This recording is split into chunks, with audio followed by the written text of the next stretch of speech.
שלום לכם, אחים המבקרים אהובים. השבת קודש פרשת במדבר. בשעה טובה ומוצלחת אנחנו מתחילים ספר חדש שנקרא במדבר. המפרשים מספרים שעבד הקדוש ברוך הוא לעם ישראל. הוא סופר אותם בתחילת הספר.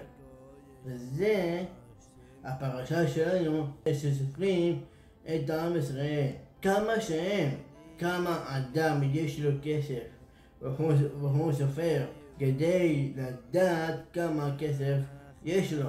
יהי רצון שעבד הקדוש ברוך הוא לעם ישראל תהיה לו כל זמן ותתגלה אלינו במהרה בימינו, שיהיה שבת תורה כפי רבנו בן רפאל בן חביב בן מאיר שליט"א.